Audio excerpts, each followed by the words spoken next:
ஏகோவா தேவன் ஏசப்பா பரிசுத்தாவியானவர் வந்து ரொம்ப இறக்கம் உள்ளவங்க. தப்பு பண்ணால் தண்டனை கொடுப்பாங்க. எப்படி அம்மா வந்து அம்மா அப்பா பிள்ளைங்க சேட்டை பண்ணால் ஒரு அடி விழுகுதா இல்லையா, அது மாதிரி தண்டனை கொடுத்தாலும் ஆனால் அதே நேரத்தில் இப்போ அழுது மனசு திருந்தி இனிமே நான் அப்படி பண்ண மாட்டேம்மா அப்படி சொன்னால் மனசு அம்மாவுக்கு இழகுதா இல்லையா. அதே போல் தேவன் என்ன செய்கிறாரு, மனசு இலகி அப்படியே திரும்ப நேபுகாத்நேச்சாரை மன்னிச்சு அவருடைய ராஜ்யம் திரும்ப கிடைக்கும்படிக்கு செய்கிறாரு. திரும்ப அதே அரண்மனை வாழ்க்கை, அதே ஒரு ராஜ்யம். ஆனால் முகமெல்லாம் இப்போ 7 வருஷமாக நல்லா சாப்பிடாம இருந்தால் என்னத்துக்கு ஆகும், முகமெல்லாம் அசிங்கமாக தானே இருக்கும். இப்போ தேவன் அவனோட முகக்கலையும் திரும்ப கொடுக்குறாரு.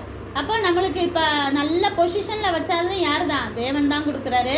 இப்போ நம்மளுக்கு அழகாக இருக்கும், ஏன்னா நம்மளுக்கு கலராக இருக்கும், இதாக இருக்கோன்னா பெருமை வரக்கூடாது. நம்மளுக்கு அந்த கலரை கொடுக்குறது, அழகாக உடம்பு ஸ்ட்ரக்சரை கொடுக்குறது. நான் நல்லா ஹைட்டாக இருப்பேன், ஏசப்பாக்கிட்டலாம் நம்மலாம் காலில் இத்தினூண்டு கூட இருக்க மாட்டான் அவரோட உயரத்துக்கு, எவ்வளோ உயரமாக இருந்தாலும் சரிதான்.